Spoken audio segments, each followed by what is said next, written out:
अस्सलाम वालेकुम नाज़रीन, फैमिली वीडियो में खुशामदीद। मैं आपका होस्ट अब्दुल रहमान फारूकी। आज हम लोग लेक डिस्ट्रिक्ट जा रहे हैं। जो यूके में इनको पता है, लेक डिस्ट्रिक्ट एक बहुत ही खूबसूरत अट्रैक्शन है यूके की, और one of the places that one should visit जब यहाँ पर आए। तो बेसिकली ऐसा नेम सजेस्ट लेक डिस्ट्रिक्ट है। काफी सारी यहाँ पर झीलें हैं और बहुत खूबसूरत झीलें हैं, पहाड़ी इलाका है।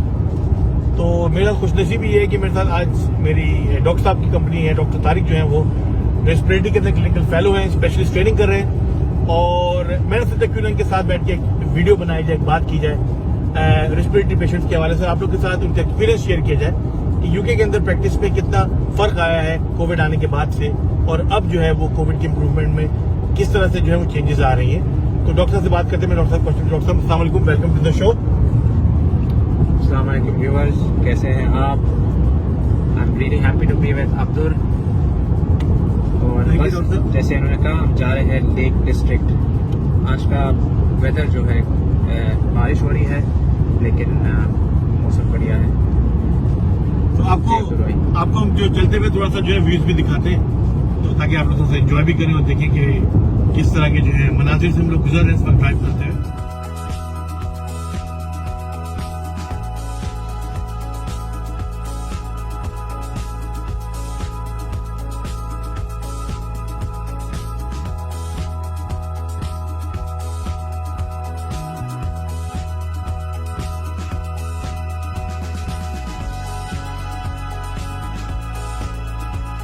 तो डॉक्टर साहब बात कर रहे थे कि रेस्पिरेटरी वार्ड्स में, एनएचएस हॉस्पिटल में जिस तरह के हम पेशेंट्स देखते हैं, उसमें मेजॉरिटी जो एडमिशंस होते हैं वो हॉस्पिटल एक्वायर्ड निमोनिया है, कम्युनिटी एक्वायर्ड निमोनिया है, सीओपीडी और अस्थमा सस्पेंशन है, और आपके पीई हो गया, और क्या नाम है, और कौन कौन से जाहिर है फ्लू के एडमिशंस हो गए।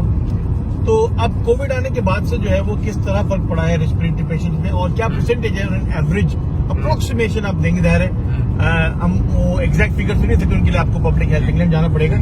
तो काफी लंबा क्वेश्चन हो गया, तो आप इसके ऊपर थोड़ी रोशनी डालेंगे किस तरह के पेशेंट्स आ रहे हैं, और क्या परसेंटेज है अप्रोक्सीमेटली कोविड के पेशेंट्स के और दूसरे जो एडमिशन है इस साल आ रहे हैं, तो उसके बारे में थोड़ा बताइए। जी अब्दुल भाई, आपने बिल्कुल ठीक कहा।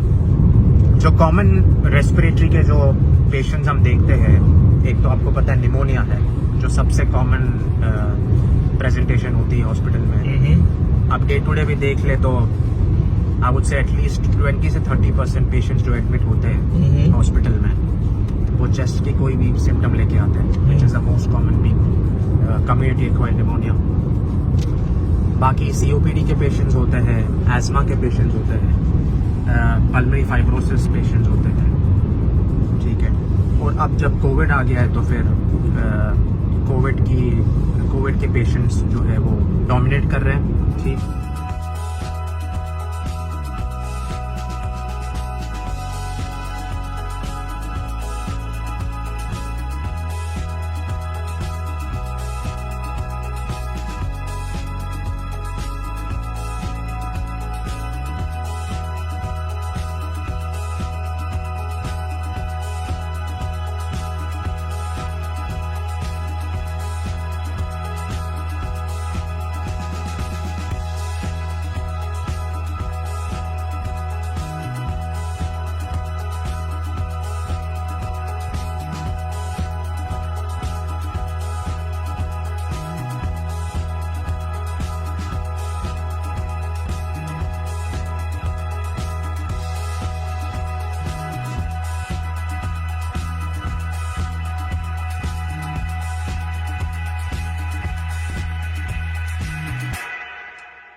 तो आपको पता है कि कोविड जो है, अब तो टाइम हो गया है, कितने दे ऑलमोस्ट 2 इयर्स होने आए हैं कोविड को। तो ये आती है पीक्स में, जिधर पेशेंट की इन्फ्लक्स या पेशेंट के हॉस्पिटल की एडमिशंस काफ़ी बढ़ जाते हैं, और फिर चीज़ें जो है वो अंडर कंट्रोल आ जाती हैं, ठीक। तो अक्सर हॉस्पिटल्स में जो है पेशेंट जब आते हैं रेस्पिरेटरी सिम्टम्स लेके, जैसे कॉफ, स्प्यूटम, ब्रीदिंग डिफिकल्टीज, तो उनमें कोविड और नॉन कोविड डिफरेंशिएट करना काफ़ी मुश्किल हो जाता है। Practice I think all over the world अब ये चल रही है कि पेशेंट के स्वॉब्स हो जाते हैं, उनको सर्वेलेंस में रखा जाता है, उनको आइसोलेशन वार्ड्स में रखे जाते हैं, और जब कोविड स्टेटस उनका पता चलता है then they are triaged to either COVID और नॉन कोविड वार्ड्स। एक चीज़ इंटरेस्टिंग जो हमने नोटिस की है, स्पेशली जैसे विंटर मंथ्स में,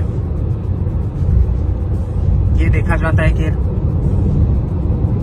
जो COPD हो गया, एज्मा हो गया या फ्लू डोमिनेट करता है विंटर मंथ्स में, तो पेशेंट के नंबर जो है विंटर मंथ्स में काफी बढ़ जाते हैं, और ये काफी सीजनल वेरिएशन है जो सालों साल दिखता आ रहा है, स्पेशली एल्डरली पेशेंट में। जी, ऐसे आई एग्री। तो हमने कोविड के टाइम पे ये देखा है कि इनके नंबर जो है इसमें कमी आ गई है, ठीक है। तो COPD हो गया, एज्मा हो गए, इन पेशेंट्स के प्रेजेंटेशंस जो है हॉस्पिटल में वो कम हो गए।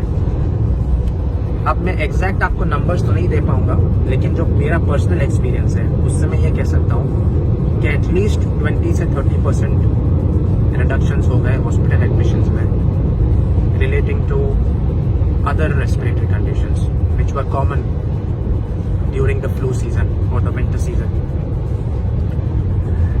अब कोविड की अगर बात करें तो अल्हम्दुलिल्लाह अभी काफ़ी जो है वो चीज़ें कंट्रोल में आ गई है, और इसका प्राइमरी रीज़न ये है कि मेजॉरिटी पॉपुलेशन जो है वो अब डबली वैक्सीनेटेड है।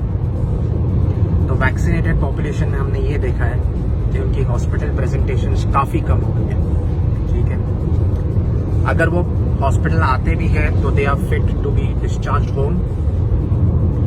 यहाँ पे हमने काफ़ी पेशेंट्स जो है, अगर if they are well enough, अगर वो ठीक है और अगर वो उनको थोड़ी सी ऑक्सीजन भी लग रही है तो उनको घर डिस्चार्ज करते हैं ऑन ऑक्सीजन, एंड हमने देखा है कि वो घर पे ही ठीक हो जाते हैं with treatment. They don't need to be admitted into hospital, उनको हॉस्पिटल में रखने की जरूरत नहीं होती। अच्छा, जब डिटेरियोरेशन हो रही थी हॉस्पिटल की इन पेशेंट में, जी, तो वो जो बहुत फास्ट थी, जी, एडमिट हुआ, पॉजिटिव हुए, प्रेजेंटेशन थी सिम्टम्स की, जी, डिटेरियोरेट बहुत जल्दी हो गया, जी, ऑर्गन फेलियर हो गया, Yes. लैक ऑफ ऑक्सीजन, मतलब जी, ऑक्सीजन जो है ना वो बड़ा इश्यू था। तो अब वैक्सीनेशन के बाद ऑब्वियसली इस चीज के ऊपर फर्क पड़ा है कि आपके एडमिशन तो हो रहे हैं, Yes. लेकिन डिटेरियोरेशन इतनी ज्यादा Yes. जल्दी नहीं हो रही है, Yes. ऐसे ही ना? That's right. तो जैसे अब्दुल भाई कह रहे हैं, कोविड के पेशेंट्स में हमने ये देखा है कि काफी टाइम जब डिटोरिएशन चालू होती है तो it is very very sudden and rapid deterioration, और इसमें काफी, जिसे हम कहते हैं मल्टी ऑर्गन इन्वॉल्वमेंट या मल्टी सिस्टम इन्वॉल्वमेंट होता है, जिसमें काफी जो हमने कॉमनली देखा है कि अपार्ट फ्रॉम ब्रीथिंग प्रॉब्लम्स या सांस लेने में मुश्किल के अलावा रीनल फेलियर में पेशेंट चले जाते हैं, जिधर उनकी किडनीज काम करना बंद कर देती है, उनको आईसीयू में एडमिशन लगता है, डायलिसिस लगता है। तो ये सिवियरिटी जो है पेशेंट्स की वो अब हम देख रहे हैं कि काफ़ी कम हो गई है।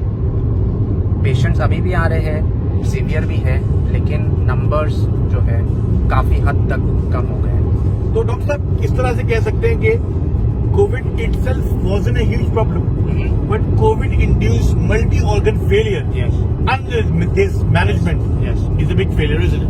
बिकॉज़ इसके अंदर फिर आपके पास फैसिलिटीज भी चाहिए, और खासकर उन कंट्रीज में जहाँ पर ये अप्रोप्रिएट फैसिलिटीज और जो है ना नंबर्स में वो चीजें अवेलेबल नहीं है इनको मैनेज कर सके। जैसे आपने इंडिया में देखा कितनी ज्यादा ऑक्सीजन की जो है ना शॉर्टेज हो गई, और चलिए आप बात करें। तो इसमें मैं ये कहना चाहूँगा कि सबसे अच्छी बात जो या अच्छा काम जो हमने यहाँ पे देखा है यूके में, कि इन्होंने काफ़ी पहले से ही in the initial days of the disease इन्होंने यहाँ पे ट्रायल्स चालू कर दी थी, और एक लैंडमार्क ट्रायल है जिसका नाम है रिकवरी ट्रायल। अब इस ट्रायल में उन्होंने डिफरेंट मेडिकेशन जो है वो देना चालू किया, उसके साइड इफेक्ट्स देखने चालू किए, पेशेंट्स कैसे रिस्पॉन्ड कर रहे हैं वो देखना चालू किया, और इस ट्रायल में जो है पूरे यूके में बहुत सारी हॉस्पिटल्स ने पार्ट लिया। तो इसके नंबर्स भी जो है पेशेंट्स जो they were at very very huge numbers. So when you get these huge numbers, the data which comes out of it, जो डेटा बाहर आता है इससे, वो काफ़ी सिग्निफिकेंट होता है, राइट? तो हमने देखा जैसे स्टीरॉइड्स जो है वो काम करने लगे, ठीक है, अब स्टीरॉइड्स में भी ये है कि हमने जो हमारे कंट्रीज में हमने देखा है कि स्टीरॉइड्स का काफ़ी मिसयूज़ हुआ है। पेशेंट जो है वो इनिशियल स्टेजेस ऑफ डिजीज में है, स्टेरॉइड्स लेने लगे, विच इज़ नॉट अप्रोप्रिएट। ठीक है, तो ये ट्रायल से हमें ये पता चला कि स्टेरॉइड्स कब चालू करने हैं, उसकी टाइमिंग क्या है, स्टेरॉइड्स कितने दिन के लिए देना है, और दूसरे क्या ट्रीटमेंट्स है जो काम कर रहे हैं कोविड में। ठीक है,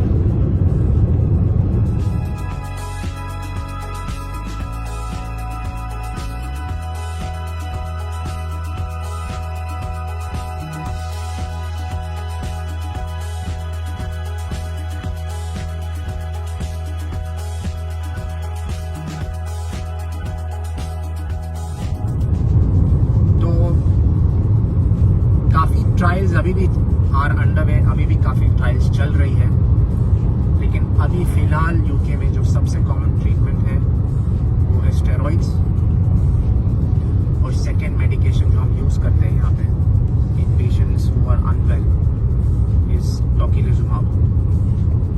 अब टोकिलिजुमाब एक मेडिकेशन है जो आपकी इम्यून रिस्पॉन्स को सप्रेस करती है, एंड ये काफ़ी कंट्रोल्ड सेटिंग में दिया जाता है, और हमने इसके काफ़ी अच्छे रिजल्ट देखे हैं।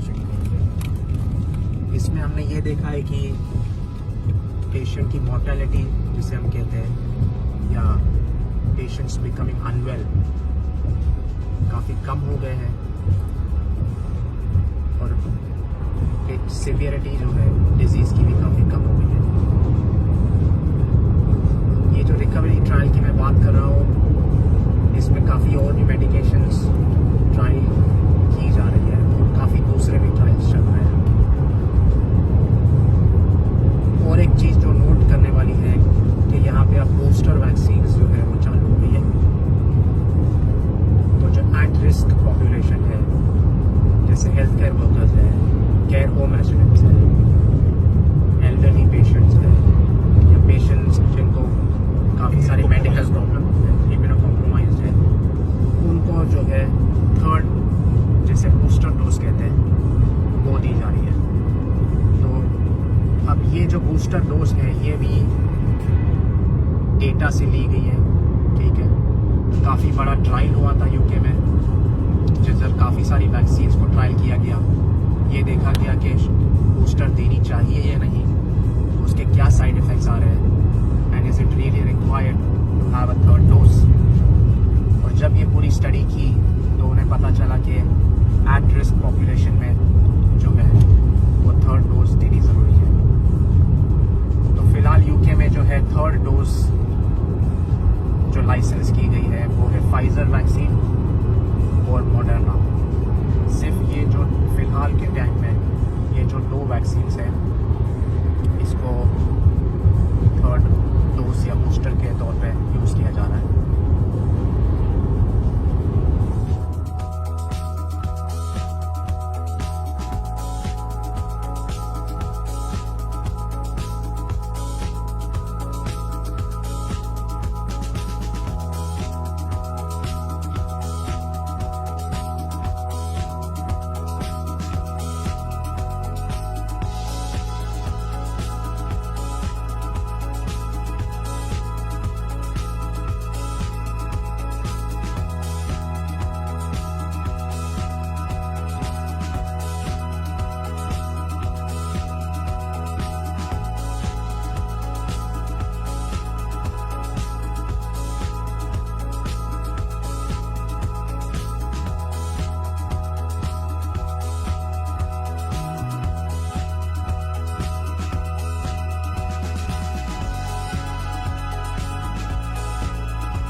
डॉक्टर साहब इसके ऊपर ही बात करते हैं कि फ्यूचर के अंदर जो है वो कोविड को आप कैसे देखते हैं? I mean, ये भी सुनने में आ रहा है कि Covid is an ongoing thing, we've got to live with it. Like flu, every year we get a flu shot. So healthcare workers हो, people at risk हो, ताकि फ्लू से बचा जा सके. तो अदर स्ट्रेन भी इसकी चेंज हो रही हम देख रहे हैं. यही ट्रेंड जो है वो कोविड में चल रहा है. अल्फा स्ट्रेन, बीटा, डेल्टा, काफी ज्यादा प्रोमिनेंट हो गई डेल्टा आजकल. तो इसको बात करते हैं कि फ्यूचर में लाइसेंस ट्रीटमेंट के ऊपर भी थोड़ा सा आप रोशनी डालें कि वो ऐसी ट्रीटमेंट जो है आ रही है या जो आपकी नजर में है कि अप्रोप्रिएट है, दायरा आप ट्रीट कर रहे हैं पेशेंट्स को. और इसके अलावा जो है वो कोविड को कैसे देखते हैं लॉन्ग टर्म, प्लीज. जी अब्दुल भाई, आपने ठीक फरमाया कि अभी आप देख रहे हो कि the world is opening up. पूरी दुनिया जो है वो ओपन अप हो रही है. ट्रैवल रेस्ट्रिक्शंस अभी आपने देखा होगा, पाकिस्तान हो गया, इंडिया हो गया, इस पर ट्रैवल रेस्ट्रिक्शंस अब हट गई है. And the basis of all this is vaccination. ठीक है, क्योंकि वैक्सीन का इतना अच्छा रिस्पॉन्स आया है कि इस रिस्पॉन्स के बेसिस के ऊपर the world is opening up. काफी मेडिकेशंस ट्रायल में है which are looking to treat COVID, because at the moment the focus is more on vaccine rather than treatment. But I feel in the coming months the focus will shift towards having or finding out more treatment modalities. But I think we will be living with COVID. जैसे आपने देखा flu है,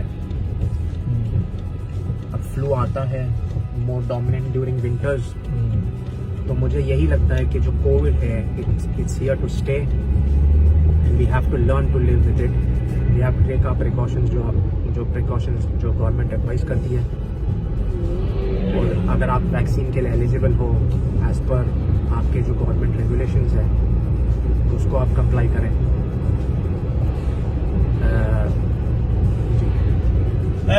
एक question ये था कि इस चांदबरवीर है तामी फ्लू, वो हम देते हैं फ्लू के पेशेंट को जो पॉजिटिव है, और अगर हम विद इन 48 आवर्स दें तो उससे फ्लू के सिम्टम्स की शिद्दत में जो इंटेंसिटी में कमी आ जाती है. That is license for flu treatment. और लेकिन उनके लिए जो उनको फ्लू वैक्सीन नहीं लगी है या जिनको फ्लू हो चुका है वो देते हैं. उसमें ये कि जिनको ऑलरेडी हो गया है फ्लू और उनको दे भी रहे हैं तो वो जाहिर है मतलब फिर भी वो गो थ्रू करते हैं.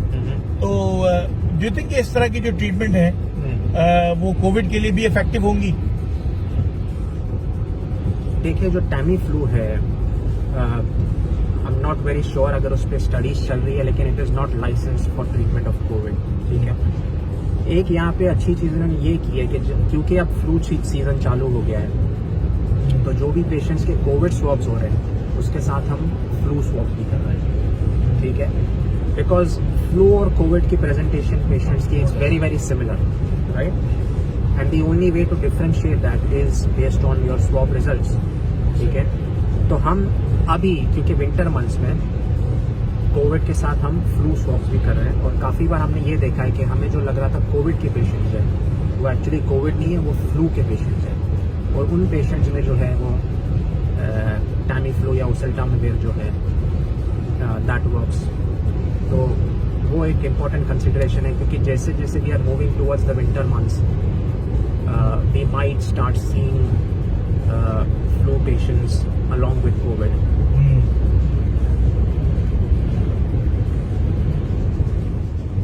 चलो भाई, बहुत शुक्रिया आप लोगों का वीडियो देखने का. हमने सोचा इस टाइम को बेस्ट तरीके से यूटिलाइज किया. डॉक्टर साहब का मेरा लंबा साथ था, हमारी 2.5 घंटे की ड्राइव थी. तो डॉक्टर साहब ने काफी अपनी प्रैक्टिस के हवाले से चीजें शेयर की आप लोगों के साथ. यहाँ पर NHS हॉस्पिटल के अंदर हम किस तरह मैनेज करते हैं ट्रीटमेंट पेशेंट्स को. तो मेरे ख्याल से दैट्स इट. आप लोग वीडियो एंजॉय करें. हमने कुछ लोकेशन वगैरह की वीडियोज बनाई है तो देखें वो, और बताइए कैसा लगे आपको. डॉक्टर साहब, finishing statement over to you now. जी अब्दुल भाई, तो I first of all I would like to thank you so much कि आपने मुझे एक अपॉर्चुनिटी दी कि हम ये बातें आपके व्यूअर्स के साथ, जो फैमिली है आपकी, इसके साथ हम शेयर कर सकें. I would just advise everyone कि आप सब अपना ख्याल रखें, आपकी जो वैक्सीन है उसको अप टू डेट रखें, अपनी इम्यूनिटी जो है उस पर आप ज़रा ध्यान दें. ट्राई करें कि ईट वेल, ईट गुड, अपने फिटनेस लेवल्स को ऑप्टिमाइज रखें ताकि आपकी इम्यूनिटी जो है वो स्ट्रांग इनफ हो कि it could fight of infections, और अगर आप इन्फेक्ट भी हो जाए तो आप सिवियरिटी जो है उसकी डिजीज़ की वो कम रहे। अपने गवर्नमेंट गाइडलाइंस जो वो इश्यू करते हैं उस पर कंप्लाई करें, जो सोशल डिस्टेंसिंग मेजर्स हैं उसको आप ध्यान रखें, और that's it. Stay safe everyone, thank you so much, हाफिज। अल्लाह हाफिज़।